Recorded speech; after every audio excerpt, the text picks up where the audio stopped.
uma, uma Comecei a sentença. gravação, tá, professor? Só para lhe avisar. Eu acabei de receber uma sentença da Keila Couto, que é quilombola, e foi num caso que alguém entrou na Justiça do Trabalho executando parte do quilombo para pagamento de uma dívida. E aí ela me ligou, tá, eu acabei discutindo quais seriam os instrumentos jurídicos para defender. E aí propus para ela que ela pode ser o estudo do caso dela. É interessante como a Justiça trabalha, não conhece nada dessa questão fundiária, que nós vamos discutir aqui, acabou mandando executar a parte do quilombo. E a história é a seguinte, era parece que um quilombola explorava uma área, uma pequena parcela da uma área, para fazer tijolo, ou algo parecido. E contratou um terceiro. Aí tem problema financeiro, alguma coisa assim. Esse terceiro entrou na justiça contra o dono da olaria. Né? E aí não, daqui de lá, tá, não paga, aí o advogado manda executar a olaria. Só que a olaria fica dentro do quilombo. E aí quando eles viram que ia ser executado já, eu falei, entra com embargo, a associação tem que entrar com embargo terceiro, dizendo que quem é dona é ela. Mas isso demonstra exatamente a fragilidade e ainda as dúvidas sobre a questão do próprio relacionamento interno. Eles conseguiram suspender, mas ele já, eu diria que acendeu uma luzinha amarela. Mas hoje, nós vamos discutir um pouco a questão das cidades.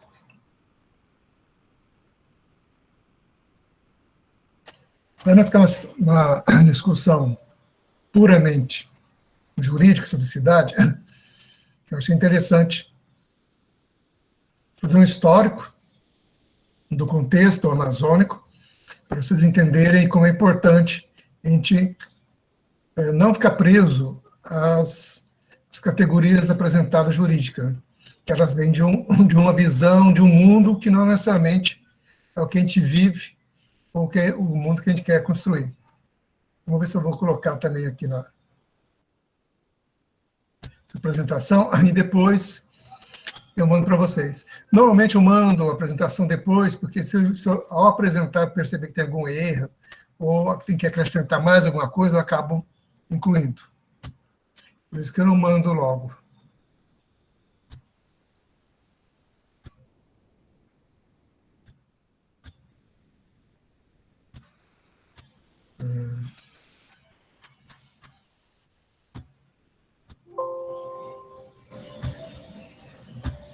Vocês já estão vendo?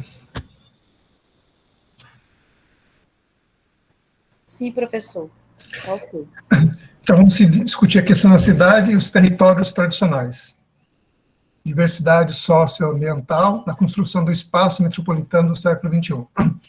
Isso eu peguei da base de um texto, está disponível para vocês, e acrescentei outras discussões, mais do aspecto jurídico.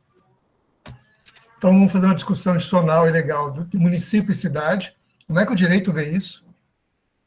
A formação histórica das cidades paraenses, faz um breve, bem curto mesmo, discussão da formação histórica, e as matrizes de ocupação da cidade, pegando no texto o exemplo de Santarém, mostrando como é a questão indígena, quilombola, das populações tradicionais, também tem uma lógica de cidade, também tem uma lógica, na verdade, quando fala cidade, mas uma lógica do espaço, né, de uso do espaço.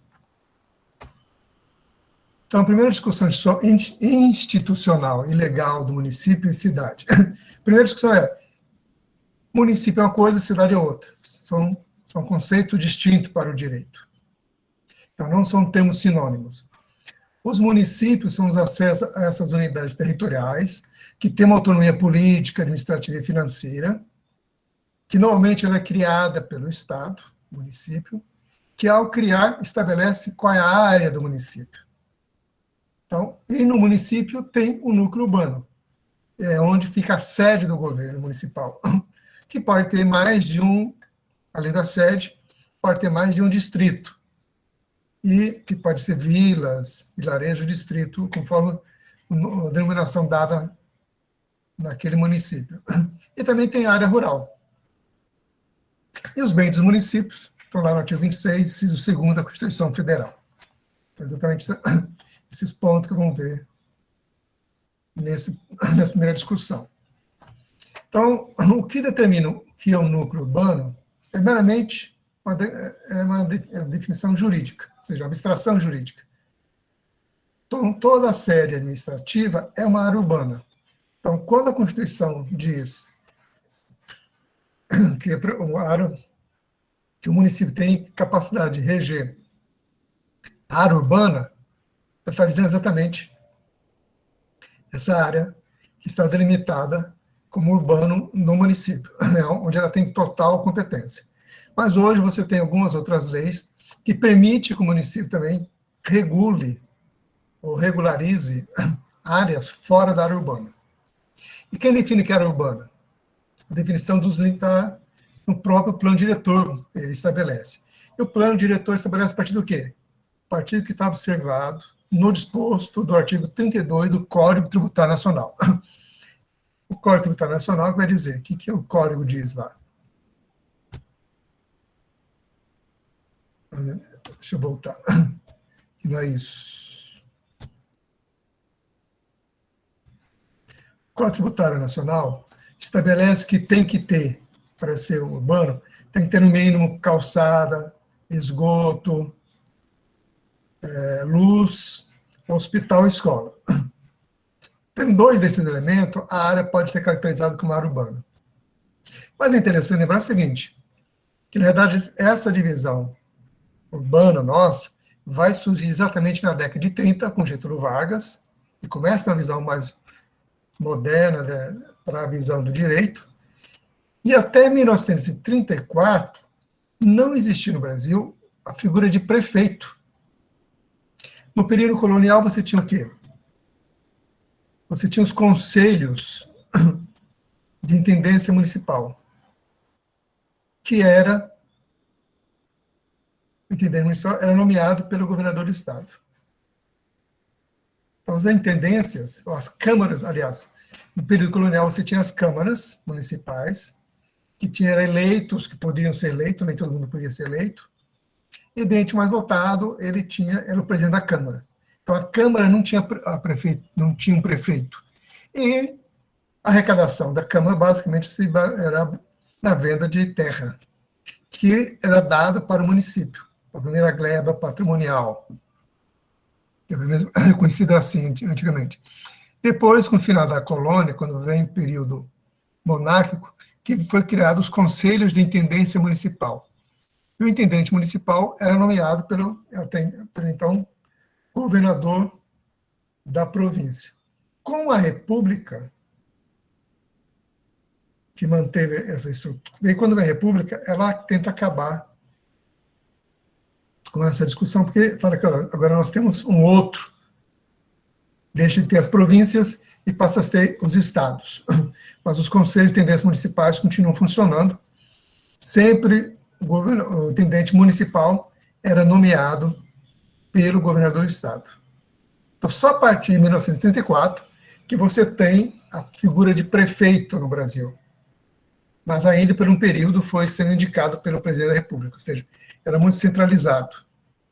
Então, vê que a figura de prefeito, né, é uma coisa, para dizer, que não recente, tem menos de 100 anos de Constituição dela, e sempre mudando conforme a Constituição dava maior ou menor poder. Óbvio que sobre o aspecto econômico, ainda muito limitado. Então, a definição do urbano, como eu disse no artigo 32 de lá, para efeito desse imposto, que no caso que é o pagamento de imposto territorial urbano, IPTU, é considerado urbano o quê? Quando tem meio fio ou calçamento, com canalização de águas pluviais, abastecimento de água, sistema de esgoto sanitário, rede de iluminação pública, com sem posteamento para distribuição domiciliar, escola primária ou por saúde a uma distância mais de 3 km do imóvel considerado. Então, se tem 2 desses elementos, o município pode declarar aquela área como área urbana. E aí vai incidir o imposto IPTU. Só que tem decisões do STJ que diz que o que define se o imóvel é rural ou urbano não é a sua localização, mas sim a sua atividade. Mas isso é uma discussão para outro curso. Então, nesse ponto, como é que você tem? Aqui pegar esse, para quem não conhece, esse município de Salinópolis. Então, essa área está circunscrita no taxado amarelo, é o município de Salinópolis. Do município, você tem a área, o município é o quê? É a área municipal, que quando for o município é criado por lei estadual, define-se o perímetro, que nem sempre é demarcado. Só que quando cria o município, não quer dizer que a área dentro do município ela já é todo o município, não. Cria-se município, mas a área pode ser estadual, pode ser federal, dependendo aí das circunstâncias que nós vamos ver. Se for terra de marinha, a área federal. Se for área estadual, se não for uma área que não foi transferida para a União, ela é do Estado. Dentro da área municipal, você tem o quê? A área urbana. O que é a área urbana? A área urbana é aquela que eu falei com o plano de... Desculpa. O plano diretor que vai definir a área urbana, que tem dois daqueles quatro elementos para ser caracterizada como tal. E dentro da área urbana, você tem o quê?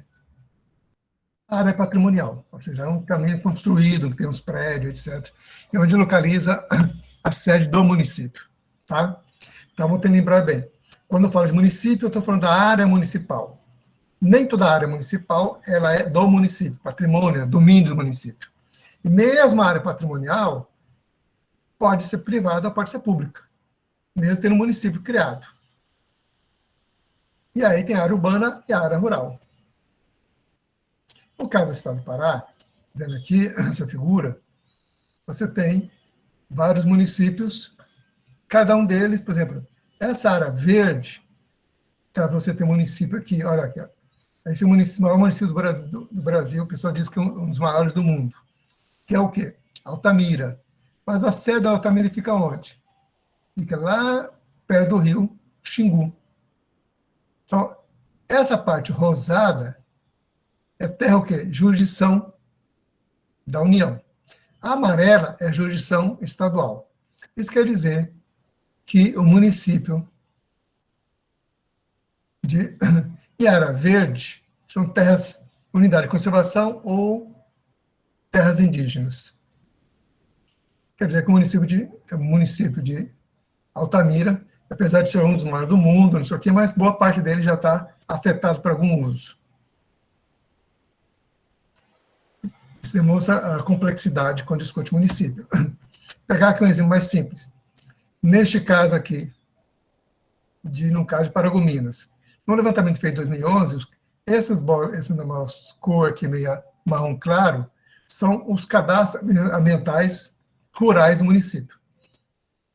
O marrom mais escuro são os assentamentos existentes. E a parte verde, aqui na ponta do lado direito, trata-se do quê? Da terra indígena. Então, mais ou menos, você tem um levantamento do que é o município, o que é aqui que já foi transferido, nem tudo o que tem CAR necessariamente foi transferido para o privado. Apenas diz que tem um privado utilizando aquele espaço. No caso, que o Marco faz ver no macrozonamento municipal, segundo o plano diretor, aquela tese da Lully Fischer, o município de Paragominas, aqui, aliás, município deixa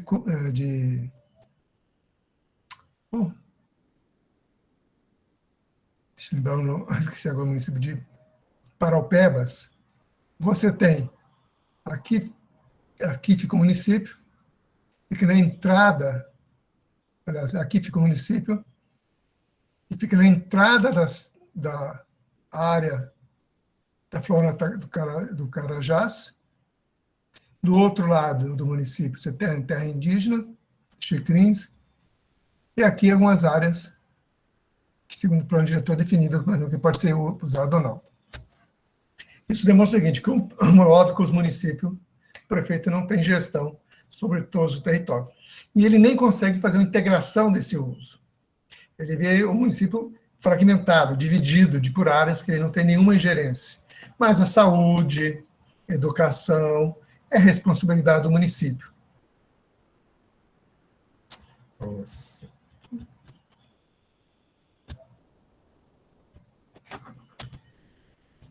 O que você tem aqui nessa divisão? No caso de Belém. Belém tem, no mínimo aqui, nessa composição, 10 bairros com maior tem risco de alagamento. Ou seja, são áreas municipais que foram sendo ocupadas de áreas alagadas, sob a influência de maré ou das chuvas. E até aqui na universidade, perto da universidade, quem tem a terra firme, que a gente chama de terra firme, mas 97% do bairro é alagado. Com licença, um minutinho.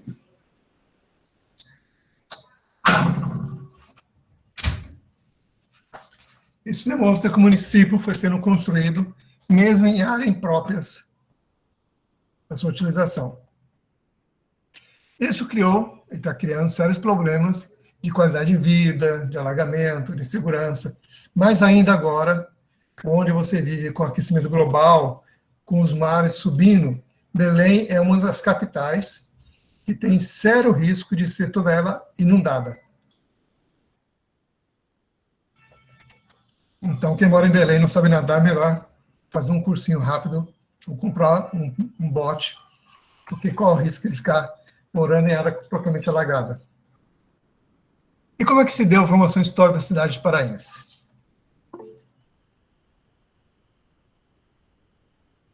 Porque eu não estou vendo aqui, mas alguém quer falar alguma coisa ou não?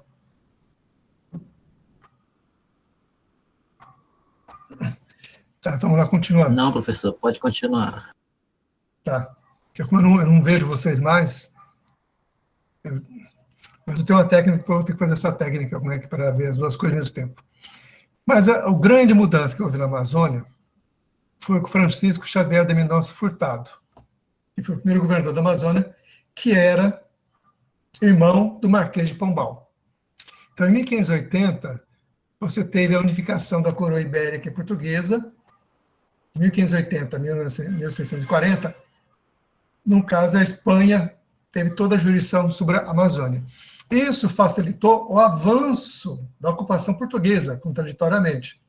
Por quê? Porque, como era uma coroa única, os portugueses começaram a dar títulos de Sesmaria em áreas mais a oeste, exatamente, que depois foi usado esse argumento para consolidar a atual ocupação da coroa portuguesa.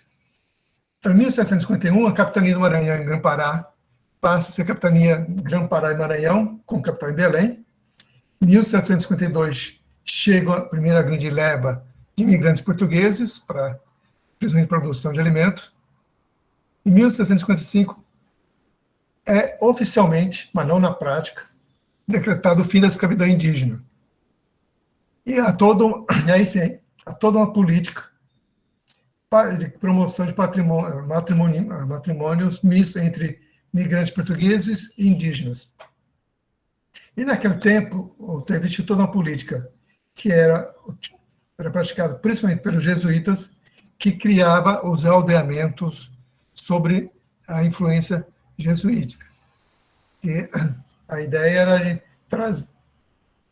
tirar os indígenas, os vários povos, onde eles estavam, para um outro local, ou utilizar o local que eles habitavam, para, a partir dali, começar um processo não só religioso, de mudança da concepção religiosa, mas também a própria relação da convivência entre os próprios indígenas, porque começou a criar a concepção do pecado, da convivência da família, como casal.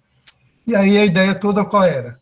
Desde o início da coroa portuguesa, era transformar os indígenas, os vários povos indígenas existentes na Amazônia, que aí tem vários relatos, alguns dizem que tinha 5 milhões, outros 7 milhões, não tem um número ainda fechado, que conforme avança a pesquisa, o número vai sendo revisto. Mas a ideia desde o início, qual era da coroa portuguesa? Era transformar os indígenas como súdito da coroa. E aí foi tentando criar várias normas, até em 1772, quando tem a divisão do Estado do Pará e Maranhão, em 2 unidades administrativas. Logo em 1798, você tem a extinção dos diretórios e permite, em tese, a livre circulação dos indígenas, que na verdade já tinha, né? Na verdade, qual foi a ideia? Com a expulsão do, que nós vamos ver logo em seguida, no próximo aí, com a expulsão dos jesuítas, que ele tinha com o controle desses vários grupos indígenas, por quê? Porque tinha um controle. Porque quem conhecia a exploração econômica da Amazônia, que era principalmente as drogas do sertão, eram os povos indígenas. Então, quem tivesse o maior controle sobre ele, tinha mais acesso à riqueza produzida na Amazônia. E por isso, por essa briga entre Marquês de Pombal e os jesuítas, eles foram expulsos do Brasil, não só da Amazônia. Com isso, foi criado a ideia dos diretórios, que não deu muito certo, mas a ideia, e a partir de 1798, extintos os diretórios, que vai tentar depois, aí vai ter uma nova mudança. Em 1820, a capitania do Pará tem 37 municípios, com 80 mil habitantes, sendo 25 mil habitantes em Belém.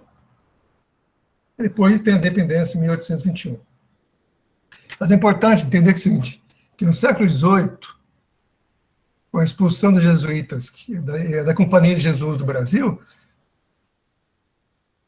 que tinha, ao mesmo tempo que eles queriam salvar as almas, entre aspas, aqui, dos povos indígenas, tinha um controle sobre esse grupo e também controle sobre o comércio das drogas do sertão.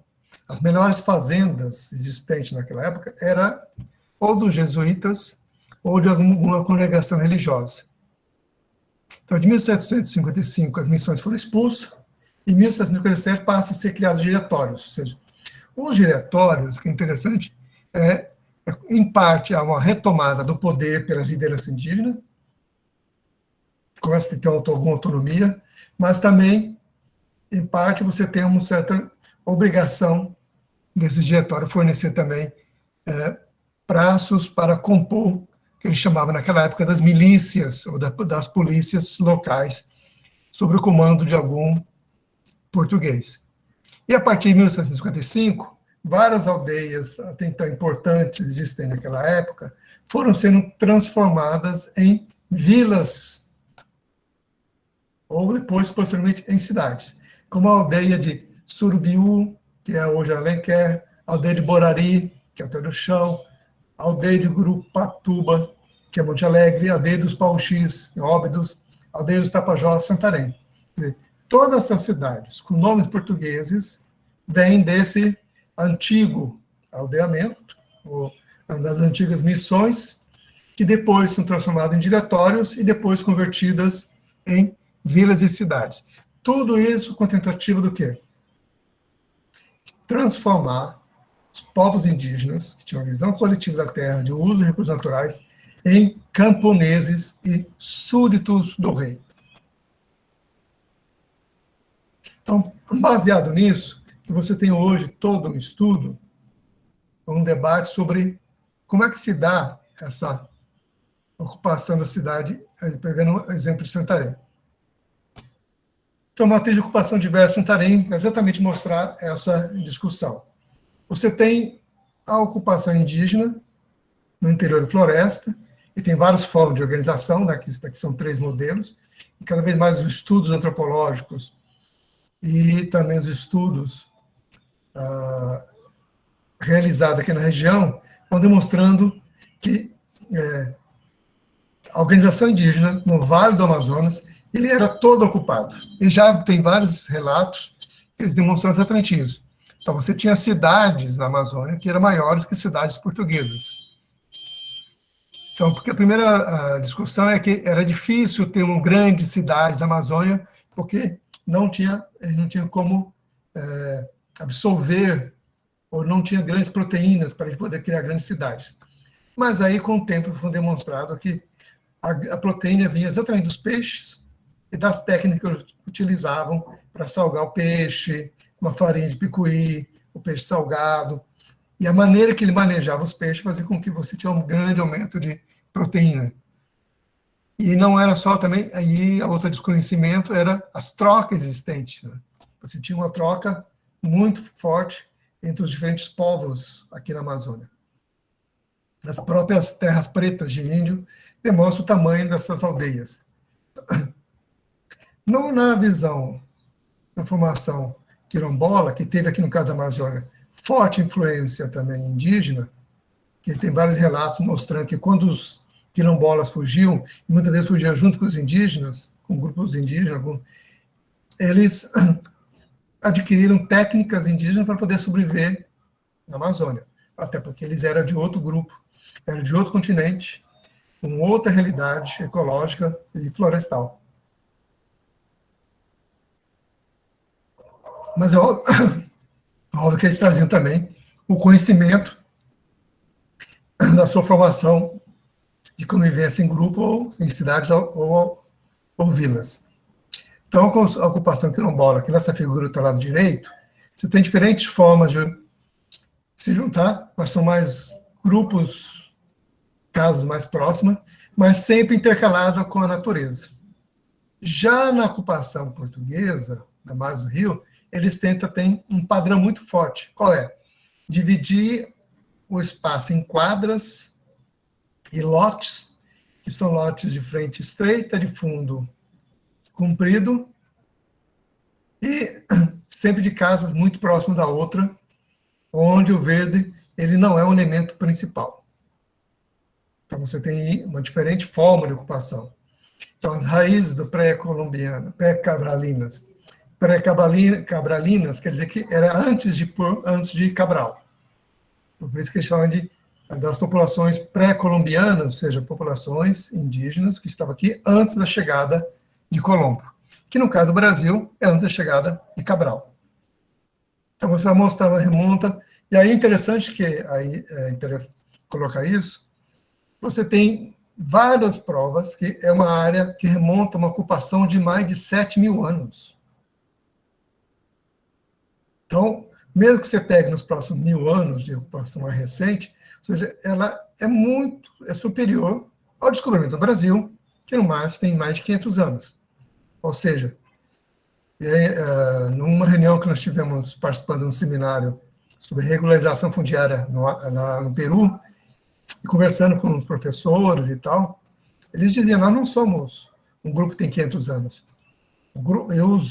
No caso lá do Peru, que são os Incas, antes dos Incas tinha outros grupos, outras organizações, mas tão estruturadas como os Incas. Os Incas são recentes, são os últimos 500, 600 anos. Antes disso, já tinha 5, 6 mil anos já de ocupação no Peru, de organização social. Então, na realidade, você vai ter o que aqui na Amazônia? Uma forma de ocupação, de uso de recursos naturais, de convivência, de relacionamento com a natureza. Tanto é que hoje não se fala mais em floresta virgem, mas de floresta, alguns chamam de florestas culturais, ou multiculturais, ou seja, a floresta ela foi sendo modificada, alterada em convivência com os povos indígenas, que, conforme o interesse, a sua necessidade, vai moldando essa floresta, respeitando os limites da floresta, ou seja, a capacidade de resiliência, de recuperação das florestas. E lendo um texto que eu achei muito interessante, que eles falam que, na verdade, os pajés conversavam com as plantas e diziam que precisava da planta. E a planta dizia como é que o pajé tinha que fazer para conseguir o que ela queria. Então, se era mais frutas, a planta dizia como é que ela poderia produzir mais frutas, e explicando a maneira que ela tinha que ser tratada. Ou seja, nessa concepção, aí uma clara troca de informação entre a natureza e o ser humano. Então, na verdade, E aí, com a chegada dos portugueses, essa colonização, essa visão vai mudando e vai sendo completamente desrespeitada e ignorada. Então, a colonização, ela traz a sua própria lógica, e os portugueses não entendiam o próprio conceito de propriedade, a distribuição de terra dos povos indígenas, e implantaram o seu modelo já de uma propriedade individualizada. Então, você vai ter aqui você tem nesse mapa, esses pontinhos, não sei se vocês estão vendo, mas cada pontinho desse representa uma comunidade, ou uma localidade, que pode ser, ele chama de comunidade, se tiver influência da Igreja Católica, ou localidade, ou vila, que pode ser tanto de ribeirinho, caboclo, dos povos indígenas. Ou seja, você vê aqui nesse mapa na região de Santarém, esses pontinhos, como é distribuído a sociedade. Diferente da visão, onde você tem 3 etapas, e já na chegada da exploração da Amazônia, você tem, aproveitando os diferentes ciclos que a Amazônia passou, a borracha junto ao ouro, e antes da borracha, você tem aqui no período colonial a exploração forte do cacau. Então, o cacau era o principal produto de exportação, era um cacau da natureza, que também era plantado, mas era considerado o melhor cacau produzido na Amazônia, mesmo que concorrendo com um cacau da Venezuela ou da América Central. Mas aqui a qualidade é bem melhor do que os outros.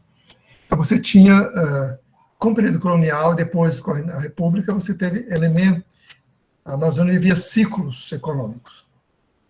Então, no mercantil você tem o quê? Fortemente a base econômica. No extrativismo, o que era negociado era borracha, juta, ouro, ou também eu colocaria o cacau. Você tinha um padrão o quê? De dispersão, que continua até hoje, essa dispersão de vila, lugarejo. As pessoas, conforme viviam, comercializavam e faziam sua troca nessa dispersão, e o rio era a principal fonte ou espaço de vida e de navegação e de comunicação. Você tinha também o ouro, também já tinha uma forte importância naquela época. Já no período industrial, que vai a partir da década de 60, que tenta fazer um extrativismo mais mineral e tenta implantar algum tipo de indústria local, e a visão industrial, principalmente a visão industrial, com a Revolução Industrial de 1850, no mundo aqui vai chegar só na década de 40, 50, você tem que a indústria como principal vetor, a infraestrutura logística, ela é feita o quê? Baseada em exportar o produto, e o padrão de ocupação era nas cidades. Então, as cidades eram o campo principal. Se antes, no período colonial, no período mesmo da República, no início, a cidade era o espaço mais da cultura, onde as pessoas iam lá estudar. No caso, Portugal foi um dos últimos dos países da colônia. Portugal, a universidade no Brasil só vai surgir praticamente quando chegar Dom João VI em 1108, enquanto em Peru, por exemplo, como colônia espanhola, você tem uma universidade desde o século XVII, início do século XVII. Então, você tinha formas distintas de exploração e ocupação da Amazônia, ou da América Latina. E o principal apoio na rede urbana, que era cidade primaz, você tinha no período mercantil, você tinha a cidade como principal, Belém era o principal porto de entrada e saída dos produtos, então todos os produtos iam para cá, no caso da borracha, por exemplo, o cacau.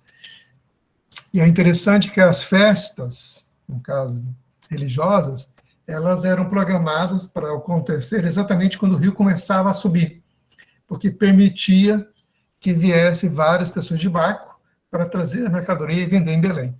E de Belém saía para o mercado internacional. Fazia com que Belém era um centro mercantil, onde você tinha os bancos, financiamento, etc. E é um centro de aglomeração. Com o período industrial, cada vez mais você tem o quê? A concentração na área urbana. Tanto hoje, mesmo Pará, 70%, aliás, o IBGE, no último dado dela, diz que praticamente quase 80% da população do estado vive na área urbana. Isso demonstra essa complexidade. E aí, no caso industrial, a ideia é que é aglomerar em grandes centros. Já na visão exportador, que a gente chama primário exportador, da monocultura, do extrativismo, seja ele o extrativismo mineral ou da monocultura, com base na grande propriedade, você tem o quê? Cidades, basicamente as médias, onde se produz, e depois vai direto para o local para exportação. Então, tem uma certa ainda dispersão, e o agronegócio é a principal base econômica daquele local. Então, vejo que na visão ocidental hoje, as cidades são estruturadas conforme os interesses econômicos, e ela assume um papel nesse aspecto. E no caso da Amazônia, você tem o quê? Ela teve muito essa visão de ocupar a Amazônia como um lugar vazio, ou seja, um local de sem gente, para dar terra para quem não tem terra. É um local, vamos ocupar a Amazônia antes que ela seja ocupada, ou seja, a ideia da Amazônia ser ocupada por estrangeiros. E aí você tem várias políticas a partir da década de 50 e 60 que estimulam a ocupação da Amazônia. E aí, nesse caso aqui, você vê exatamente a camada de colonização a partir da década de 60, que vai interferir na forma de ocupação da Amazônia. Então, e aí vai surgir o quê? De um lado, a luta das populações indígenas, quilombolas, tradicionais, em criar categorias fundiárias que respeitem seus direitos, e aí a criação de RESEX, florestas nacionais, áreas indígenas, projeto de assentamento agroextrativista. E, do outro lado, você tem uma pressão dos grandes proprietários de terra, que especula tanto com a terra rural, na especulação, a grilagem, como na área urbana também. É quando se percebe que você pode também ganhar muito dinheiro especulando na área urbana por metro quadrado. Ou seja, é um aumento de concentração de terra, é um aumento de criação dos condomínios. A gente vê no interior aqui do Pará, se pegar alguns municípios do interior, você vai ver que tem cidades médias que tem 2, 3, 4 condomínios, que não faz nenhum sentido para ter condomínio. Mas por quê? Mas porque é uma forma de criar o condomínio e vender a terra como uma área segura, como se pode ter uma moradia, sem correr o risco de ser assaltado, roubado, ter a casa roubada. E do outro lado, aí você tem aproveita para quê? Fazer especulação urbana. Então, na realidade, você tem uma visão ocidental onde divide urbano e rural. Cria uma dicotomia entre o que é urbano e o que é rural, como se não houvesse comunicação entre esses dois espaços. E aqui no caso da Amazônia, a gente percebendo aqui no mapa, você vê aqui bem do lado direito, como é que vai aumentando a visão do espaço urbano e é criado, já mais recentemente, a região metropolitana de Santarém, que é um processo, essa mancha mais escura, que um vinho mais escuro, que cria vários municípios que não tem muito a ver um com o outro. Por exemplo, essa bolinha aqui, praticamente 3 municípios vão virar uma área metropolitana, para tentar ligar os municípios que têm um grande espaço de trabalhos rurais ou atividades agrícolas nesse espaço, mas ela é declarada como metrópole, região metropolitana de Santarém. Que isso estimula o quê? De um lado, a especulação fundiária, e do outro, a pressão sobre as populações tradicionais que ocupam essas áreas. Então, você tem toda uma lógica de introduzir tipologias que ela chama de homogeneizantes, como shopping center, conjunto habitacional, projeto OLA, onde você estabelece cada coisinha que ficar, a canalização dos rios urbanos, exatamente para aumentar a área de moradia, e aí tudo isso você vai mudando e desrespeitando a forma de relacionar com a natureza e não levando em consideração os limites da natureza nessa questão das áreas urbanas, nas áreas de várzea, nas áreas de inundações naturais. E cada vez mais as populações são jogadas também para as áreas mais degradadas, que são as mais baratas. Apenas para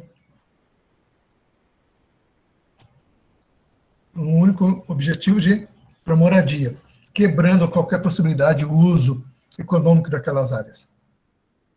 E aqui nesse desenho vê exatamente como é visto essa visão. Santarém como área portuária, que próximo tem lá, você vê o porto com a estrada BR-163, que vai trazer, e agora a discussão do ferro-grão, para criar todas as condições para de Santarém sair todos a soja, para mais se aproximar, ficar mais próximo do grande centro consumidor europeu e asiático.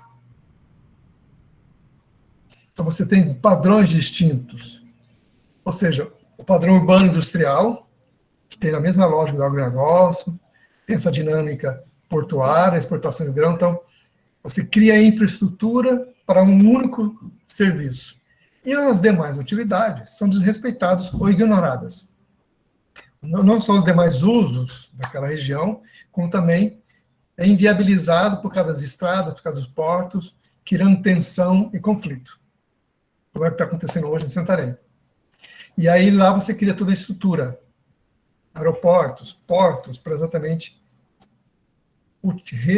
intensificar o uso daquele espaço, mesmo não levando em consideração as diversas centenas de comunidades existentes naquela região.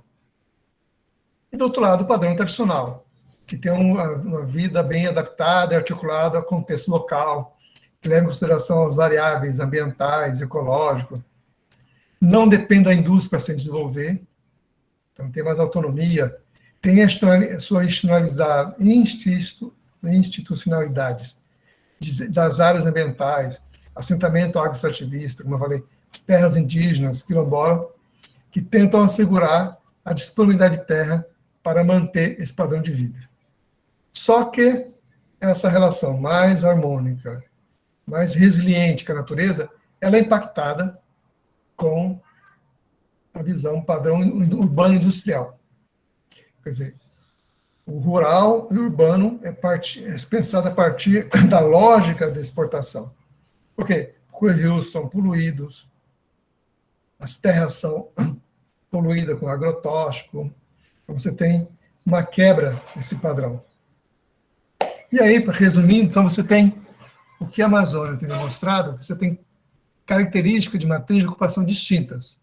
A portuguesa, a indígena e a quilombola. A indígena, que é nossa forma de território, estrutura as tipologias habitacionais, seus espaços de vivência, de rituais a partir de uma concepção de coletividade, onde não há essa individualização tão forte, como uma propriedade privada, e da transitoriedade, ou seja, em alguns locais você vai ficar mudando atrás do alimento ou entendendo a dinâmica de produção de alimento entre o período de cheia e seca.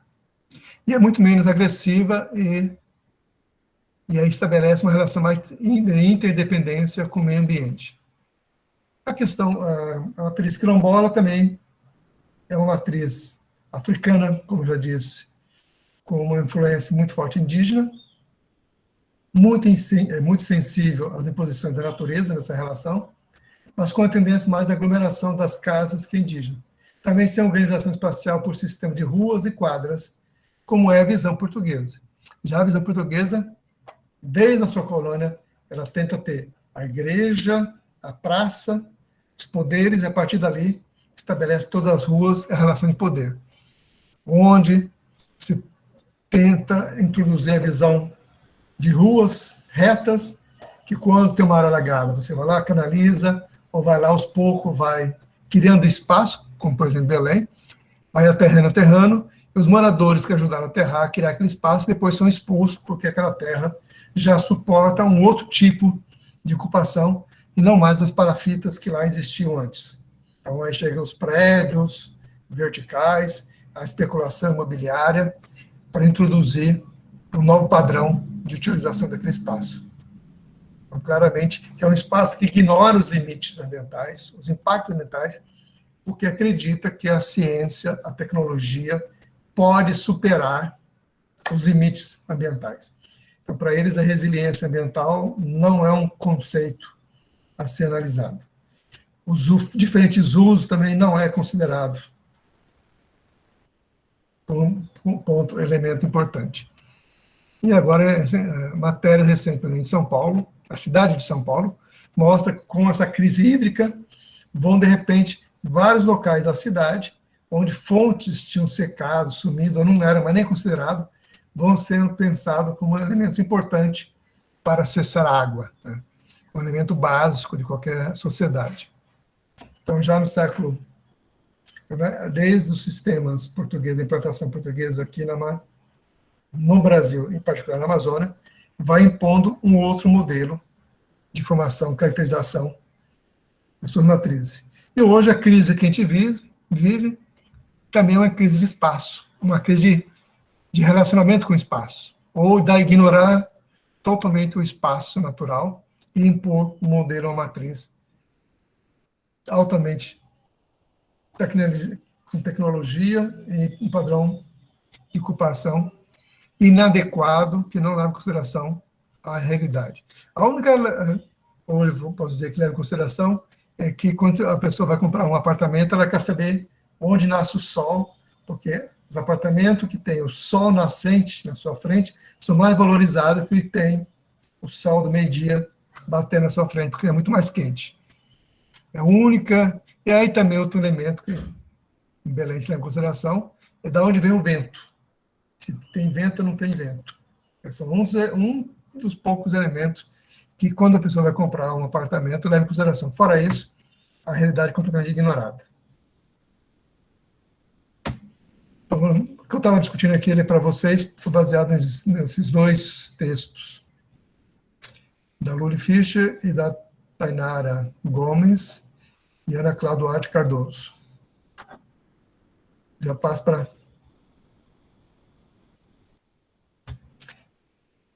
Já para a gente fazer a nossa discussão. Eu diria que é isso hoje, entendendo esse grande impacto, esse grande conflito, só entendendo esses conflitos que a gente vai poder superá-los, começar a trabalhar para uma realidade que respeite mais a cultura e os limites ecológicos.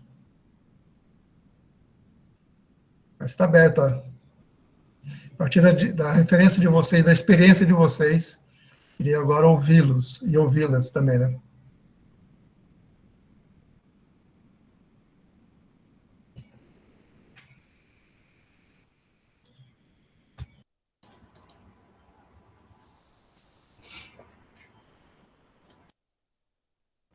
Professor, boa tarde, Ubiratã. Essa confusão e essa falta de consideração, ela se dá porque na elaboração do plano diretor não há uma maior participação da sociedade?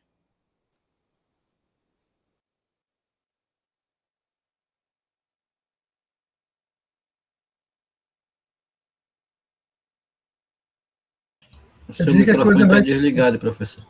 Eu percebi, obrigado. Diria que é mais complicado que isso. É anterior. Na realidade, não é, mesmo que participe, se os grupos indígenas que existem nas cidades, ou vivem nas próximas cidades, como os grupos quilombolas, vamos pegar aqui em Belém, quilombo aqui próximo, aqui de Belém, eles não são ouvidos. E quando são ouvidos, não são entendidos, são ignorados na sua acepção de espaço, de convivência e de vivência. Na verdade, eu diria que é a matriz que é o problema. A lógica industrial que impõe um modelo para servir aquela lógica, e hoje, cada vez mais, mostra que não é só uma lógica industrial, mas tem uma lógica especulativa. Na verdade, quem decide, no plano diretor, que você vai ser construído ou não vai ser construído, para que lado a cidade vai crescer ou não vai, não é um plano diretor com uma lógica, considerando as necessidades de moradia, mas uma lógica especulativa. É as grandes empresas que têm terrenos naquela área, que querem que ali que a cidade se expanda para poder ter um lucro fantástico na construção, seja de casas, seja de centros habitacionais ou prédios verticais. Então, infelizmente, eu diria que a questão é anterior nesse debate, porque essas lógicas não são consideradas. Mas diante Então, dessa imposição da mercadologia, né?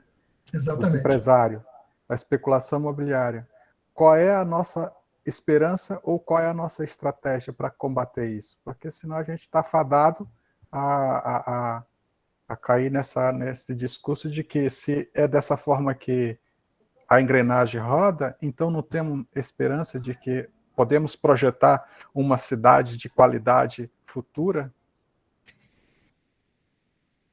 Essa é uma boa pergunta. Mas ainda aí é uma questão de acreditar.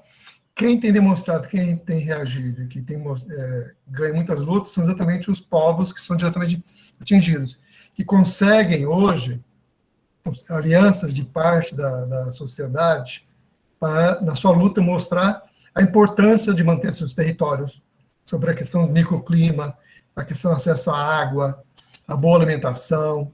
Então, você cada vez mais está conseguindo ganhar e barrar esses avanços. Como teve aqui em Belém a luta que eles queriam transformar, liberar a orla para a construção de grandes áreas para construção de supermercados, como é que se chama? Criação do mercado, tem um tipo de receber grande parte de mercadorias, era liberar exatamente para essa especulação. Com a pressão, já houve um recuo da Câmara. E é a luta hoje dos quilombolas aqui para Belém com a construção de uma estrada, porque a cidade está encurralada e para o governo é mais fácil fazer uma rua cortando um quilombo, porque, a princípio, a desapropriação vai ser mais baixa, mais barata, do que passar um local que tem várias casas. Ou seja, a questão meramente, quando busca soluções, são soluções só econômicas. Mas, mesmo, veja bem, mesmo em São Paulo, os grupos indígenas Guarani têm brigado fortemente para garantir uma área de, não lembro agora se é de 4 ou 5 hectares. Eles têm conseguido ganhar, barrar a especulação imobiliária. Agora, eu diria que hoje, com o aquecimento global, com esse debate da qualidade de vida, você ganha um outro discurso forte de briga contra a especulação imobiliária. Então, eu diria que a luta é dura, difícil, mas vão surgindo outras possibilidades. Mas eu diria que, na verdade, são os povos indígenas, quilombolas e as populações tradicionais que estão nos ensinando essas estratégias. Mas tem o Dimas, que se inscreveu, o que mais? Depois a Abimael. Boa tarde, professor. Boa tarde, colegas. Então, fazendo um comentário em relação ao texto da Tainara, né? Eu acabo percebendo que é histórico, vamos dizer, esse pensar, e hoje ele está pujante ainda, né? Essa forma de ocupação e de inculcação, vamos dizer, desde sempre na cultura do povo local, né? Eu, tirando por mim um exemplo meu mesmo, né, que quando eu entrei na escola, a pessoa veio trabalhando a questão desse olhar, desse tipo de desenvolvimento. Agora, você imagina uma geração que foi trabalhada de que a casa de palha não era boa, né, a de madeira era menos boa, a boa mesmo era de alvenaria, né? Então, foi trabalhado dessa forma. E, observando esse texto, quando eles conseguem mostrar, explicitar de que a resiliência está aí, persiste, vamos dizer, embora com toda essa pressão do capitalismo periférico ainda, que está aqui na Amazônia, mas a resistência do modo de viver, de negociação, a forma de como os povos tradicionais lidavam com o ambiente, com o local, ainda está aí resistindo. E isso ali faz a gente, eu pelo menos, eu já tinha uma leitura de que, eu digo, existe sim essa forma, como é que a gente vai se resistir e, quem sabe, mostrar para eles em algum tempo que essa é a forma melhor de lidar com essas situações que hoje agravam ambiental, né, e outros tipos de crises que assolam não só espaços urbanos, né, como também rurais. Hoje, em pequenas localizações, percebe-se a dificuldade que os nossos municípios também padecem por conta dessa forma de utilização do espaço, né? Então, só esse entender, essa compreensão, agora, claro, juntamente com essa ferramenta do estudo, do científico, né, ou da própria academia, com certeza eu tenho esperança, sou esperançoso, né, que vai vir ali pessoas a mesmo ocupar cargos de decisões, fazer novas leis, como nas primeiras aulas o colega Biratã falou, quem é que faz essas leis? São gente que tem interesse ao seu grupo, né? Eu digo, de repente, está faltando também esse espaço, aliás, a ocupação desses cargos de poder ou de decisões, onde vai ser mais, onde vai de forma que a gente começa a ter essa notoriedade, né? Embasado nessas ferramentas científicas que já foram estudadas, e tá aí, esse texto é um dos exemplos que me faz pensar e ser mais otimista ainda. Eu não sei se é a Abimael ou a Mônica. Professor, me ouvindo aí? Estou. Primeiramente, boa tarde, professores, boa tarde, companheiros, colegas. A partir fazendo a leitura aqui do texto da Tainá, da companheira da Ana, eu vou fazer uma comparação em loco aqui das discussões, né, professor, que a gente traz aí essa discussão, a gente traz essa abordagem histórica do contexto de ocupação, e aí apresenta também essa questão da expulsão em busca do território que aconteceu lá com os povos originários aqui do município de Santarém. E, historicamente, a gente tem se deparado com essa situação de negação de que era o território Tapajós, tá? Porque a área que era cultivada pelos povos originários dessa região é uma grande área de potencial comercial altíssima, né? Tipo, a área central da frente de Santarém, falar a verdade. E aí a autora traz essa discussão dessa dicotomização e esses dois formatos das divisões, a espanhola e e a outra. Então, tipo, traz essa reflexão a partir do texto e o que continua apresentando. Aí o senhor traz uma discussão aqui da terra indígena Borari, Alter do Chão, que vive em um grande conflito na sua negação de direitos originários, não é nem face ao pertencimento étnico, mas é pela especulação imobiliária que a grande área de Alter do Chão se encontra, né? Inclusive, o município em si já tentou dicotomizar o que seria área comercial e o que seria a área tradicional desse povo. Então, existe essa resistência que perdura há anos nessa discussão. Por quê? Porque justamente tem o interesse comercial. Aí o companheiro Biratã traz uma discussão que é importante ressaltar, que o plano diretor, quando ele é discutido com a sociedade em si, ele é alterado se não oferecer a perspectiva do comércio para o próprio município. Eu ressalto isso porque eu participei do plano diretor daqui de Santarém, na discussão. Estamos semanas e semanas discutindo com um grupo de 700 e poucas pessoas, tá? Representando o segmento da sociedade, onde eu fui parar no grupo de ambiental, eu fui discutir meio ambiente. A gente estava discutindo sobre as APAs que tem aqui, que a autora ressalta no texto. Essas APAs, elas estão de alguma forma, protegida, mas, ao mesmo tempo, fragilizada pela legislação ambiental. Por quê? Porque as áreas de APA são uma grande área que tem essa possibilidade do comércio em si da área de loteamento. Então, as grandes empresas vão, nesse contexto, vão, de alguma forma, influenciando o gestor municipal e, por fim, predomina sobre a vontade do poder público, que foi o que aconteceu. Então, o município em si, quando ele julga o plano diretor, que tem essa proteção, ele tende a alterar o que não é de interesse comercial. Foi o que aconteceu no plano diretor de Santarém. Então, a sociedade discute como seria, e os vereadores alteraram totalmente a discussão que havia. Então, não levou em consideração que a sociedade passou a semana toda discutindo e simplesmente alteraram. Esse fato faz rememorar uma situação. O direito da natureza, tá? E aí aquela discussão que está hoje estamos hoje discutindo em alguns estudiosos, que é o ser vivo como sujeito de direito para pleitear em nome próprio.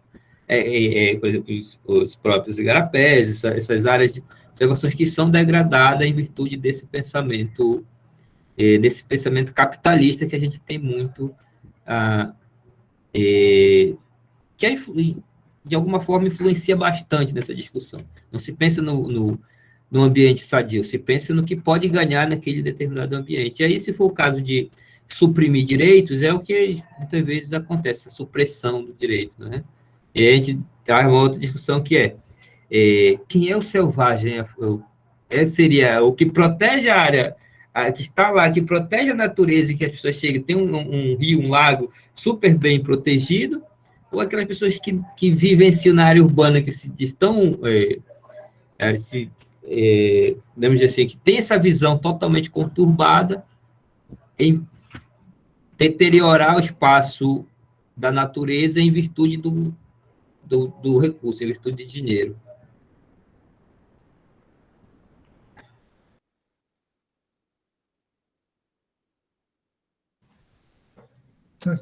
Exatamente isso. A Mônica também pediu inscrição. Boa tarde, professor. Estão me escutando? Boa tarde a todos, meninos. Espero que o feriado tenha sido bacana para todo mundo. Hoje a gente ainda está em feriado aqui em São Luís, mas estamos aqui na aula, né? Hoje aqui é aniversário de São Luís. Professor, quando a gente está falando agora em construção da cidade, né? A gente começa a entender o histórico de ocupação do território. Quando eu comecei a fazer leitura, foi de imediato fazer um nexo a uma coisa que o movimento quilombola, ele está agora muito em xeque com uma questão que são os quilombos urbanos, né? Não é uma questão recente, mas a gente está refletindo hoje sobre isso, né? Sobre os quilombos urbanos. Aí a gente tem aí um plano diretor que não enxerga, né, um quilombo urbano. A gente tem um Estado que ainda não trabalha com essa categoria, né, que se detém a regularizar territórios quilombolas rurais, né, e a gente sabe que, na verdade, essa construção desses espaços urbanos quilombolas, eles ocorreram a partir de duas frentes, que, inclusive, o Estado é o algoz. A gente, por exemplo, aqui em São Luís, a gente enxerga muito a questão da criação do quilombo urbano a partir da implantação de um grande empreendimento, que é, por exemplo, a instalação da base no território de Alcântara. Aí houve o deslocamento compulsório, né, daqueles quilombolas, né, daquele território, do território étnico, e, em contrapartida, não tendo um espaço e uma lógica para exercer ali, naquele lugar onde eles foram relocados, eles passaram a migrar para São Luís, né, para o centro urbano, e começaram a ocupar a periferia. Então, a gente tem um quilombo urbano que nasce a partir dessa lógica, e a gente tem outros quilombos urbanos que nascem a partir da conurbação, né, que é quando a cidade cresce tanto que chega naquela zona rural que, como o senhor coloca, a gente não consegue muito ver a diferenciação, né, do que é zona rural e do que é zona urbana hoje aqui em São Luís. Então, a gente também vivencia esse outro fenômeno. Então, a gente, quando está estudando o direito das cidades, né, a gente vê que o citadino, ele tem uma série de direitos, né, e quando a gente começa a refletir acerca do quilombo urbano, e se esse direito, ele está ali assegurado também para o quilombola urbano, a gente consegue evidenciar uma negligência, né, tanto do plano diretor, que não enxerga, né, como eu falei anteriormente, quando do Estado na sua conjuntura jurídica, que também ainda não conseguiu nomear essa categoria, né, vislumbrar essa categoria a fim de garantir políticas públicas específicas para esse público.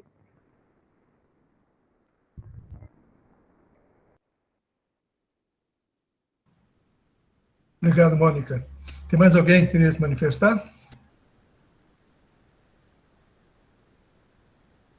Enquanto alguém vai se inscrevendo, eu estou elaborando a disciplina junto com o professor Jerônimo, que vai dar no mestrado, na pós-graduação de Direito.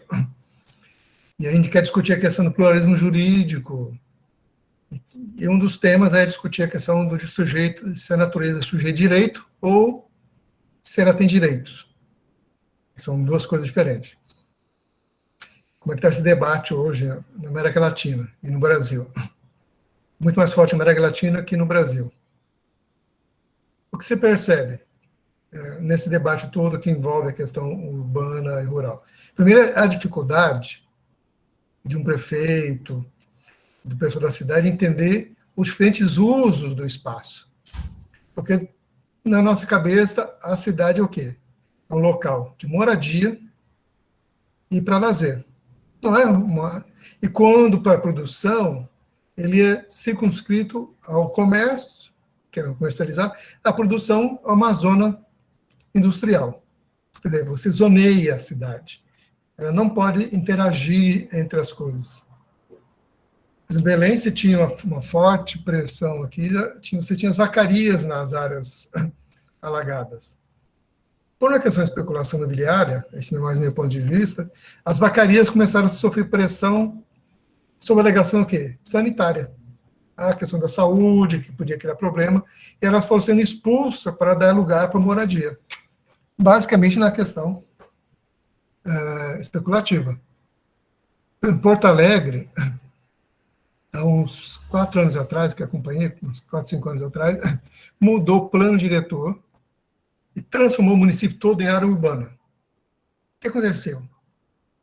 Várias pequenas propriedades que produziam produção hortícola e granjeira começou a sofrer pressão para sair daquele local, porque a prefeitura começou a cobrar IPTU, não mais pagar ITR, que na verdade não paga ITR, ele é isento.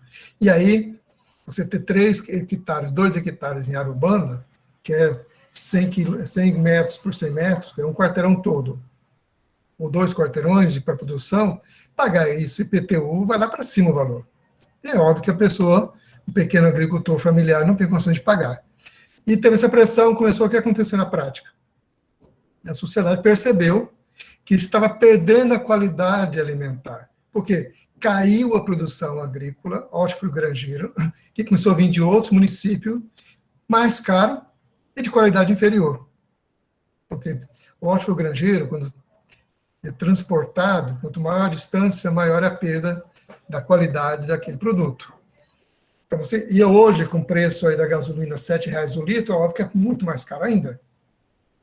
Então, aí começou, há uns 2 anos atrás, 3, começou a ter uma rediscussão desses espaços dentro do plano diretor. Acabar só ter área urbana. E também recuperar algumas áreas para proteção ambiental. Ou seja, proteger as áreas. Eu estava, uma vez conversando, e não deu certo, falando no início de 2020, ano da pandemia, eu estava conversando em discutir e entender as feiras de Belém com os passos de produção. Qual é a ideia? É saber de onde vem o produto dessas feiras, não ver o peso em cima, ver o peso não seria o primeiro local, mas as outras feiras, que tem mais as feiras orgânicas, e onde é produzido esses alimentos. todos eles, boa parte, são próximos de Belém. E qual era a situação daqueles do local de produção?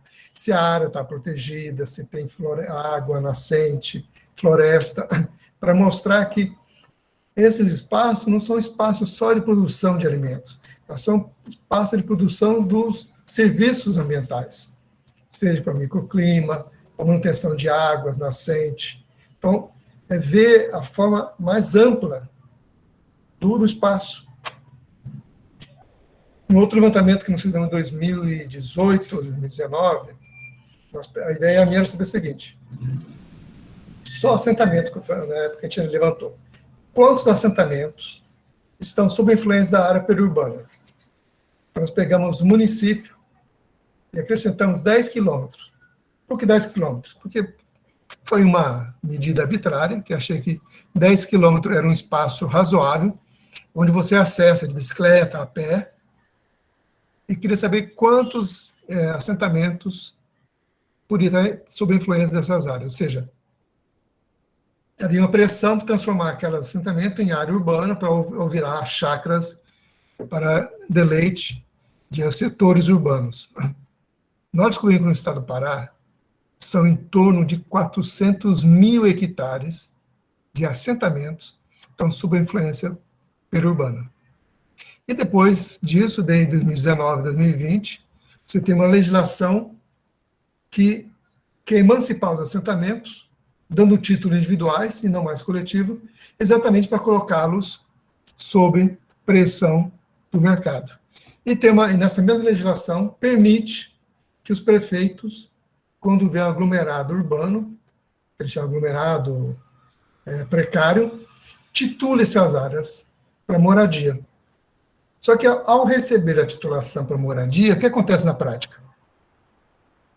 O prefeito ou a prefeitura vai quebrar a estrutura, porque aquele morador vai receber um título para moradia. E a área que ele utilizava não vai ser levada em consideração. Vai ser só o lote da casa. Isso faz com que o restante da área pode ser apropriada pela especulação imobiliária. Por quê? O morador ou a população tradicional que estiver ali não vai ter mais legitimação para pedir a regularização da área coletiva, porque ele já tem um título urbano. Veja como a coisa ela é montada exatamente para quebrar a estrutura da organização atual de uso dos espaços. Porque, na realidade, você tem, eu diria hoje, qual é o grande debate hoje? Que antes não estava muito claro, você tem hoje um debate da cosmovisão, dos povos indígenas, quilombolas, populações tradicionais, nessa forma de relacionar com o meio ambiente e entre si com os seres humanos. E, do outro lado, você tem a visão quê? Da ontologia ocidental, que parte do princípio da tecnicidade como o principal instrumento de resolução dos conflitos ou dos limites da natureza. Então, como é que você vai ter esse diálogo? Tem um texto interessante, se vocês quiserem, eu posso depois passar o livro, que é do Boaventura de Souza Santos, que ele tenta mostrar que ele chama de um diálogo ecológico, para trabalhar essas concepções de mundos distintas. E tem um outro, que eu diria que seria o quê? Na verdade, você tem não só a cosmovisão, mas uma cosmopolítica, onde os diálogos sejam respeitados e aceitos como iguais, não como superiores. Dá um exemplo simples. A medicina toda ela é construída a partir do laboratório, de experimentação, blá, blá, blá, mas ela parte primeiro de plantas que já são utilizadas há milhares de anos por um grupo indígena. Eles vão lá, pegam aquela planta, tira de lá só o elemento que lhe interessa, o elemento ativo, e começa a produzir o remédio. E mesmo assim tem uma fase, o quê? Empírico, de ver se aquele remédio funciona ou não funciona. E quais são os efeitos colaterais. Que hoje nós ficamos craque nisso com o Covid, né? As várias fases até que a vacina possa ser comercializada ou ser aplicada massivamente. Então, você tem várias fases. A medicina indígena, se pegar a medicina ayurvédica, que é indiana, tem mais de 7 mil anos de experiência. de experimentação. Ou seja, ela é consolidada a sua experiência. Não há questionamento, porque ela é aplicada já há 7.000 anos de experiência, aplicação, melhoria, porque é um processo constante de aperfeiçoamento. Então, por que não vou levar em consideração o conhecimento tradicional, que já tem centenas ou milhares de anos de acúmulo ali, que é nesse aspecto da ciência, né? Ciências exatas, ou ciência ocidental, que precisa do empirismo como forma de legitimação baseado num ritual, que é o ritual criado pela ciência. Você tem também um ritual criado pela população indígena, quilombolas, ribeirinhas. Existe todo um ritual de experiência, de modificação, de alteração, para chegar onde chegou. Então, na verdade, você tem o quê? Um forte preconceito. Então, eu diria que tem que ser construída aí uma cosmopolítica de diálogo dessas relações. Mas, que demonstra o seguinte, que hoje você... Eu diria que não é uma questão linear, né? Vai acontecer amanhã. É difícil saber quando vai acontecer. Mas o processo é cumulativo.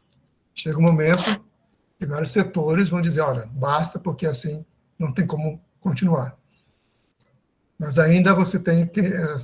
Agora, para isso, precisa do quê?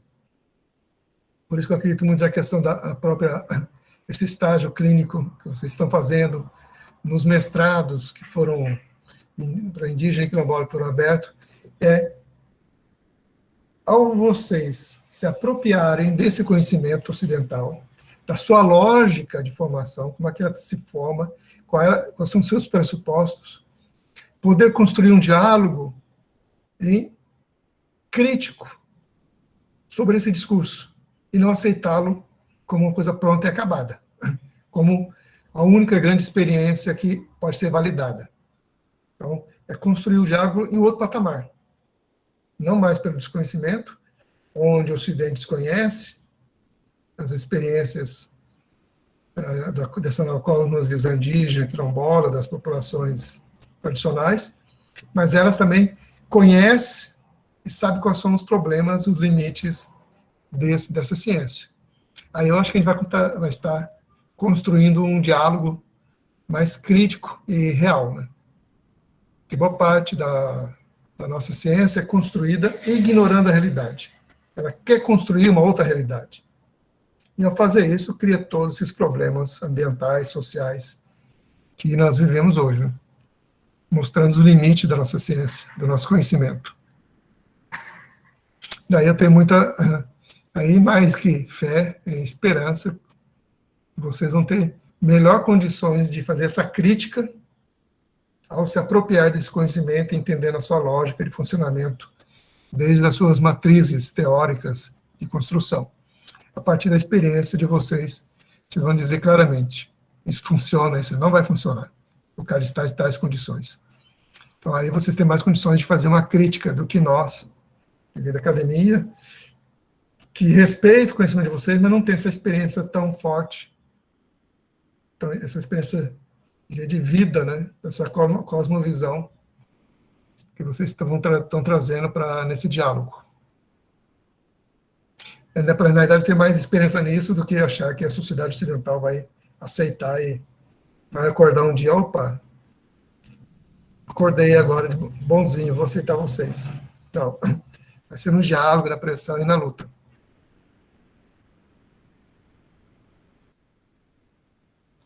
Isso mesmo, professor. A nossa ciência ela é baseada em experimento que vem de geração em gerações.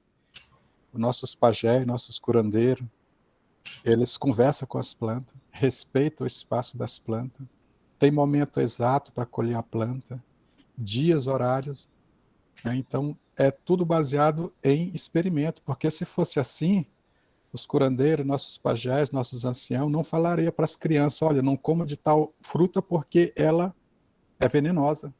Por que ele sabe que ela é venenosa? Por a experiência, né? Não chegou a um determinado momento de achar que aquela planta, ela mata, ela deixa o intestino preso, outras libera, outras cura, tem ervas medicinais para tudo e qualquer cura, cura da alma, cura da carne, do espírito, dos nervos, de tudo, baseado no quê? Na experiência, mas o nosso conhecimento, a nossa ciência, ela é ignorada, né? Ela é ignorada.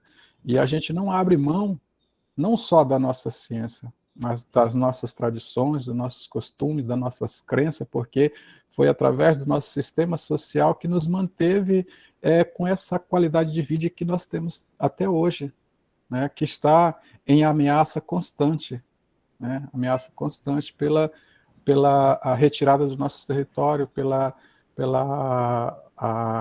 roubar os nossos direitos, né? Mas nós não abrimos mão. E nós viemos a gerações, e passando por gerações e gerações, e chegamos à conclusão de que o nosso modelo de vida é, sim, baseado em ciência e em conhecimento.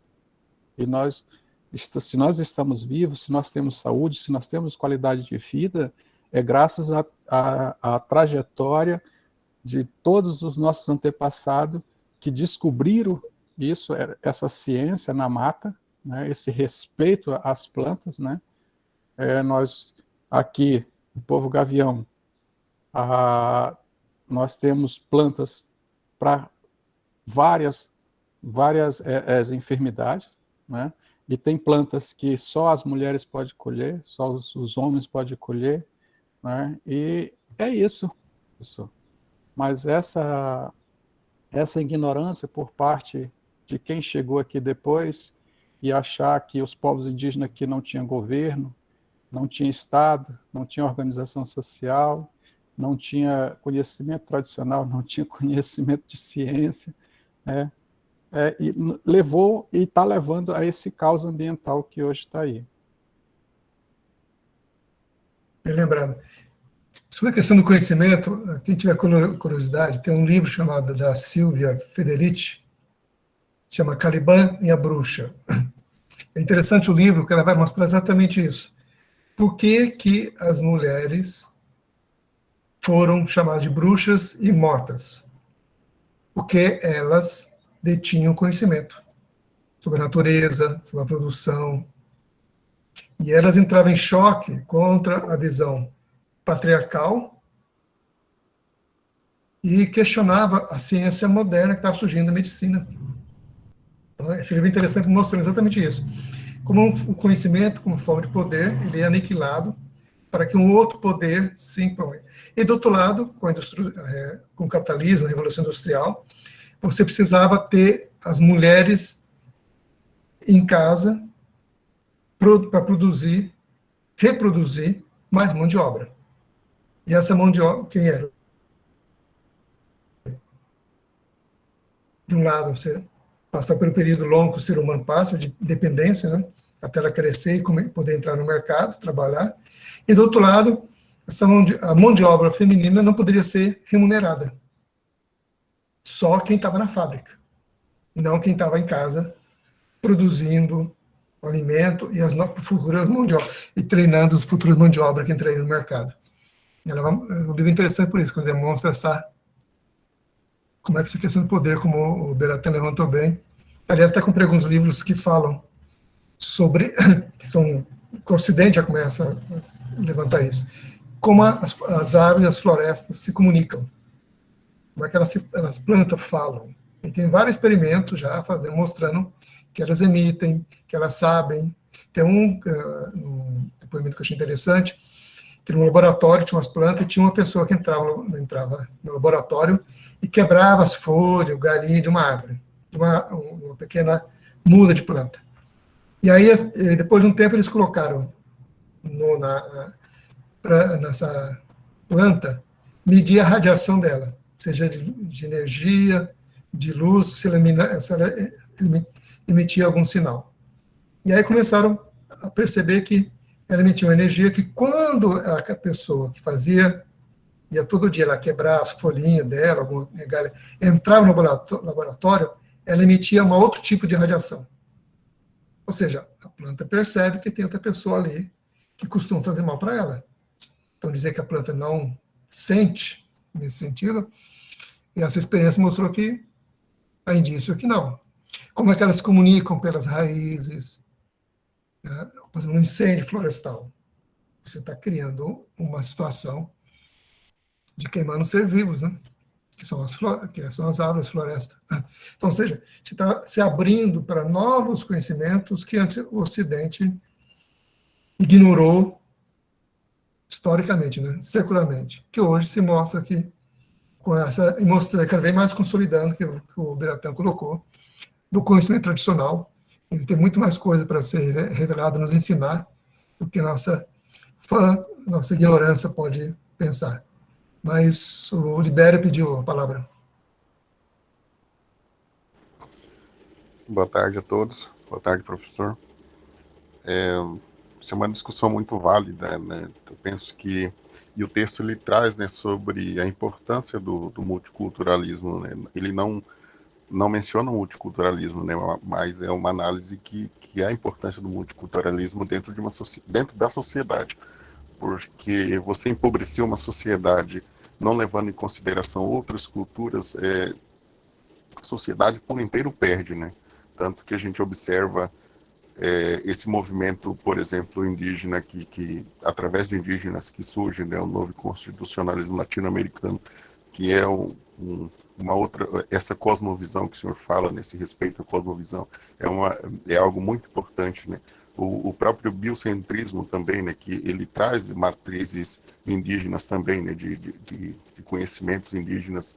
Então, são conhecimentos que a nossa sociedade ele deve ter atenção e observar que não é só o Ocidente que possui um conhecimento que é universal e ponto, né? Então, eu penso que isso, os povos podem auxiliar, né, nesses conhecimentos para a sociedade, para que ela possa evoluir como um povo, como seres humanos, né? Não nessa visão capitalista de evolução que prega que evolução é ganhar dinheiro e tudo mais, né? Mas a evolução de ser humano, de respeitar o outro, de saber que a Terra tem limite, né? Que temos limites em relação a toda essa forma de vivência que hoje estamos tendo, por exemplo, a questão das cidades que desrespeitam diversas situações, principalmente os nossos rios, né? Nossos rios estão morrendo aqui em Mato Grosso, temos o rio Cuiabá que passa do lado da cidade, né? Então você vê o rio morrendo porque não se tem um cuidado com o rio, né?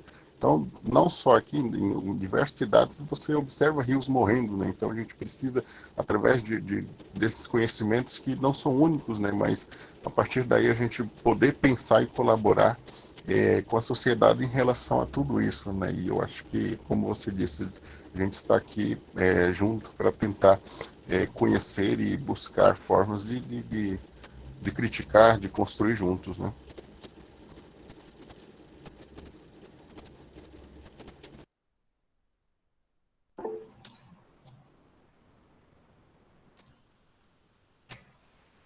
Mas alguém quer se manifestar? Dimas. Pode falar. Professor, só uma curiosidade, né? Lendo, né, e percebendo várias discussões a respeito do próprio direito ambiental, essas questões ali todas, a gente não é levado em consideração. Eu vejo o consumo, né, o consumismo, e ele tem uma importância enorme na alteração, inclusive territorial, né? Dando exemplo lá do meu município, lá onde quando houve aquele programa acho que o primeiro, quando iniciou, não sei se era o próprio Bolsa Família, anterior a ele, né, tinha algum outro nome ali, sem ter um preparo nem local, nem estadual, nem federal, houve uma intensa migração, né, das pessoas que trabalhavam na roça, dos indígenas que trabalhavam na roça, uma vez que tinham esse aporte econômico, né, aí foram buscar esse consumo lá na cidade.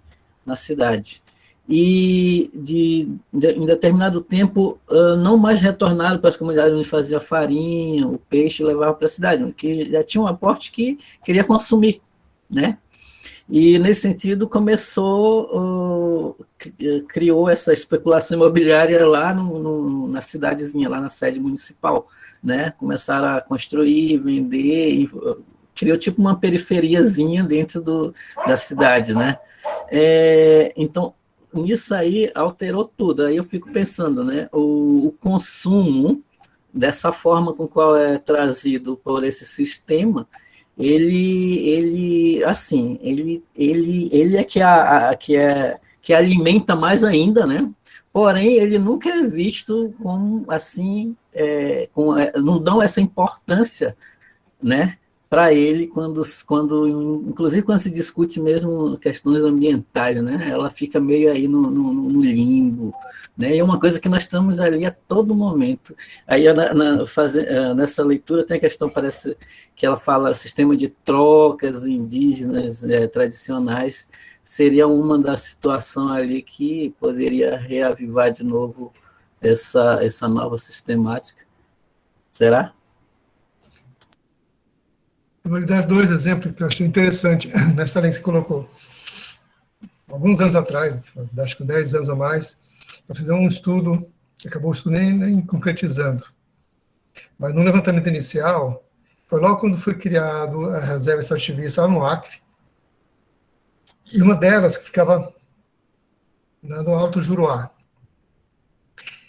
Os seringueiros receberam também, eles foram, na verdade, a reserva extrativista e quilombo foram equiparados a um assentamento.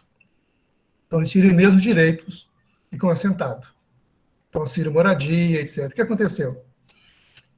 Como eles estavam acostumados e foram estimulados a construírem casas, porque se não fosse casa de alvenaria, o dinheiro não seria liberado, não podia ser casa de madeira, eles ocuparam uma colocação. Colocação é o local onde mora o seringueiro. Então, que era de alguém. Aí várias pessoas foram lá construir casas de alvenaria.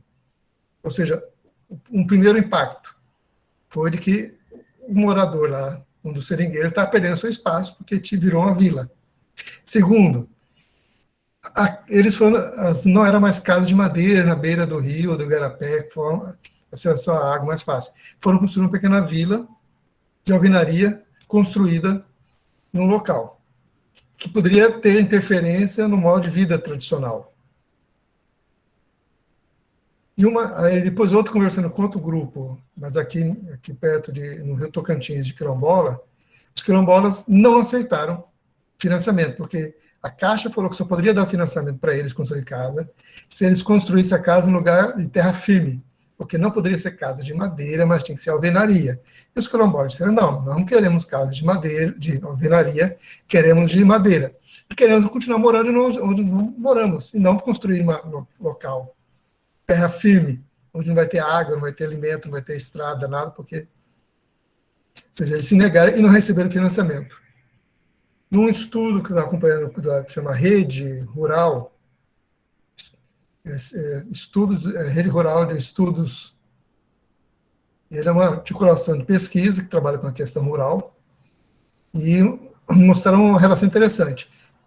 2 estudos mostraram que no Rio de Janeiro, no estado de Janeiro, alguns assentamentos que tinham as pessoas trabalhando na área rural, os filhos que foram para a cidade estavam voltando a morar no campo. Por quê? Porque algumas vezes os pais foram pegar os filhos lá na cidade para livrá-los do narcotráfico. Eles estavam virando mão de obra no narcotráfico, e poderia morrer em algum momento. Aí trouxeram os filhos para trabalhar no campo. Mas qual é a questão colocada? Por que eles voltaram? Porque ali eles tinham acesso à internet, porque lá você tinha, pelo celular, você conseguia acessar a internet e tal. De moto, você a 5 a 10 quilômetros, você poderia acessar um hospital. E a qualidade de vida deles era bem melhor morar lá do que morar na cidade. Então esse é o que eu acho que o debate foi junto levantado.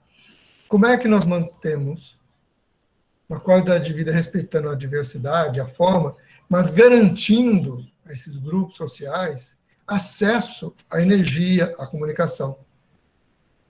Como o pessoal diz, que saiu uma propaganda agora, principalmente na Bandeirante, que discutindo o marco temporal, que agora vai ser votado agora, está sendo votado, discutido lá no Superior Tribunal Federal. E a TV Bandeirantes dizendo, imagina se o marco temporal não é aceito, qualquer cidade pode virar um território indígena, porque ele já estava aqui antes, tal. Ou seja, distorce uma realidade. E há outro debate, talvez, no Brasil, que não tem, mas isso é muito presente no México, muito presente na Bolívia, Equador, que é a definição do que é ser indígena. Para nós, indígena, e talvez, acho que começou a ter esse debate agora por causa da Covid, indígena só era aceito aquele que estava na terra indígena. Quem não morava em terra indígena não era considerado indígena. Foi que a Covid obrigou a fazer esse debate, dizer, não, tem muitos povos, tem muitos indígenas morando na cidade, que vão para a aldeia, tem ligação com a aldeia, mas moram na cidade. E eles são indígenas. Então, talvez o que o Brasil vai ter que discutir, o que ele considera como indígena. Porque, na verdade, na formação nossa e no preconceito, toda vez que você diz que é indígena, ou mesmo quilombola, está ligado ao quê? A virar um território. Ah, não, se tem que indígena, ele vai reivindicar um território para ele, porque ele é indígena, tem direito ao território. Então, há uma vinculação muito forte com essa questão do espaço e ser indígena. E a questão de ser indígena quilombola não é necessariamente ligada ao espaço, mas é uma construção cultural de ligações que tem a ver com o espaço, mas não necessariamente ele tem que estar naquele espaço para ser considerado indígena. Vou dizer só um exemplo, como isso é um preconceito. Alguns anos atrás, eu estava na Itália e fui dar uma entrevista para falar sobre a questão, estava junto com a liderança seringueiros, e falei sobre a questão legal, como é que está no Brasil, isso foi na década de 90, 91, 92. Como é que o jornal coloca o meu nome?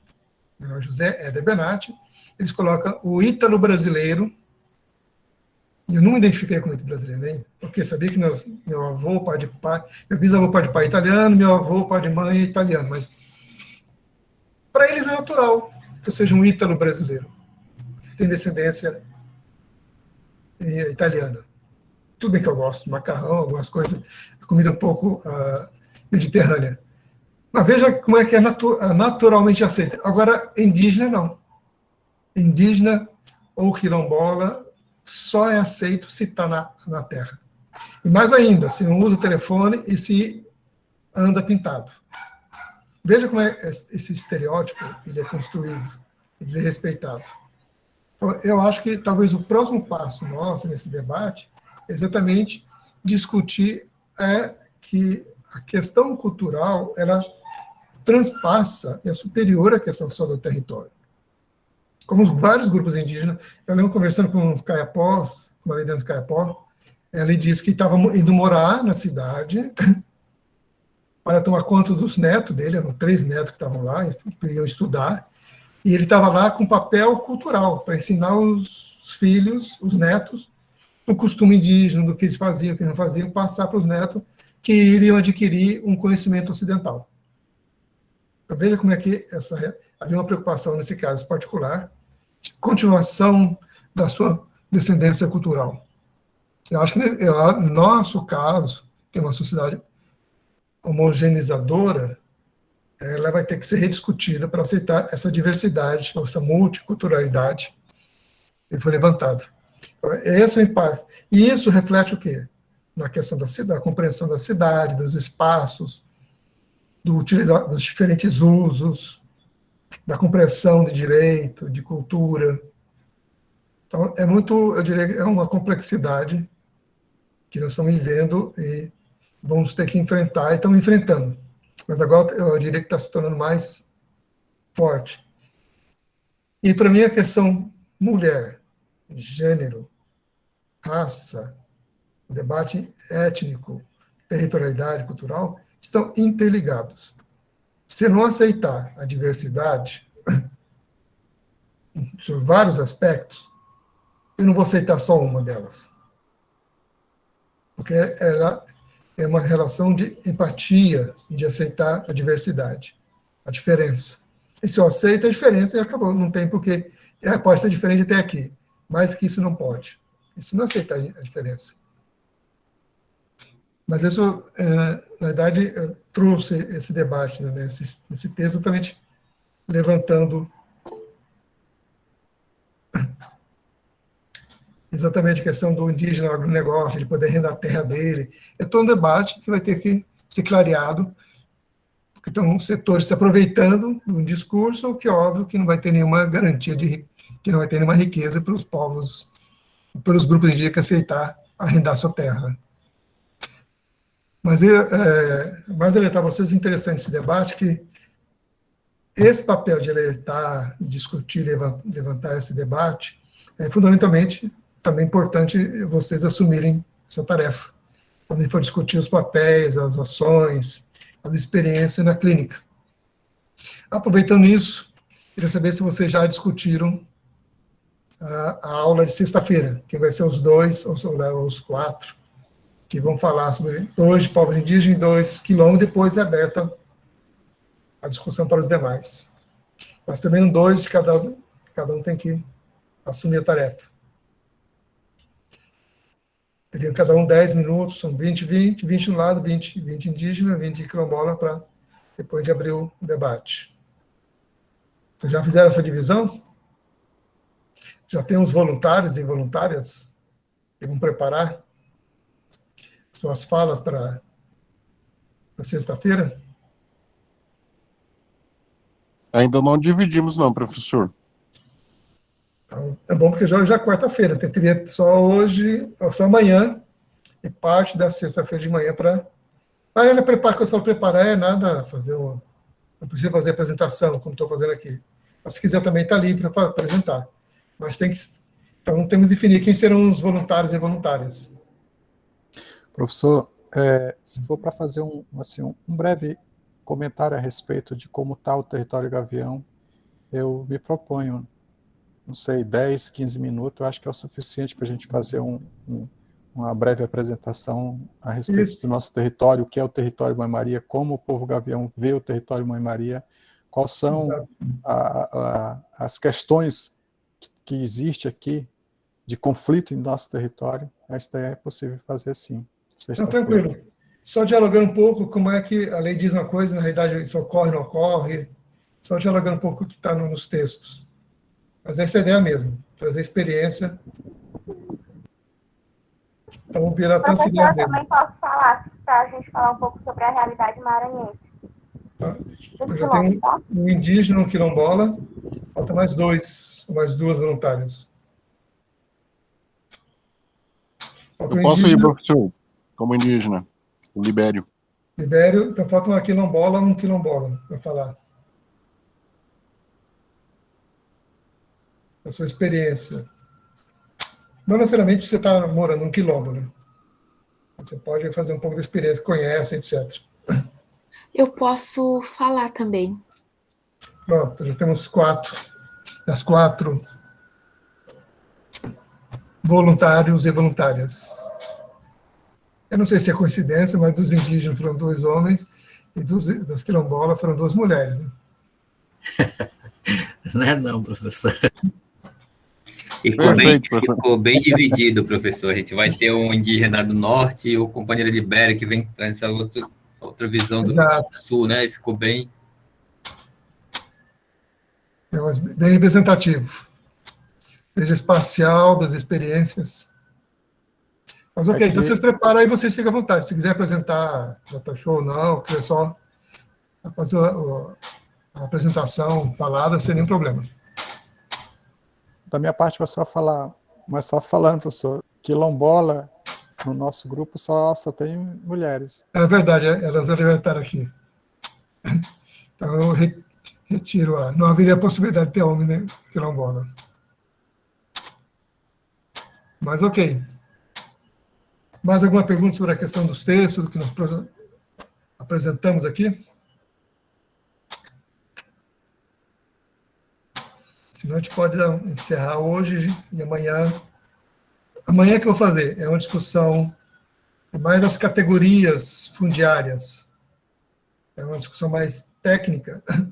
que depois vocês vão entender como é que o ser humano, no caso o Ocidente, no caso o Brasil, criou várias categorias. Antes a terra era indígena, havia ocupação indígena, terras de uso, com diferentes usos, não havia essa divisão de propriedade privada, pública, se é unidade de conservação, se é um terreno de marinha, se é um terreno marginal, não havia tudo isso, faixa de fronteira, e todas essas categorias têm repercussões jurídicas, acaba criando confusão. Então, a ideia é de amanhã fazer esse debate, mostrar para vocês essas categorias, rapidamente apresentar, e como é que isso depois vai incidir na realidade, né? Criando mais confusão do que solução fundiária.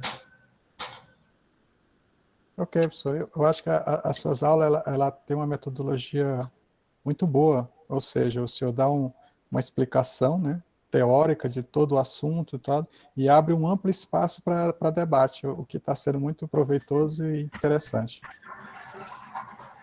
Para mim também. Vai ser muito rico e proveitoso nos debates, nas discussões aqui, a troca de experiência. Eu tenho que lembrar que também vocês têm responsabilidade, vocês têm experiência, né? E junto a gente vai construindo essa nova forma de relacionar. Ok, então nos vemos amanhã, e depois eu entrego a apresentação de hoje, eu coloco à disposição para, aliás,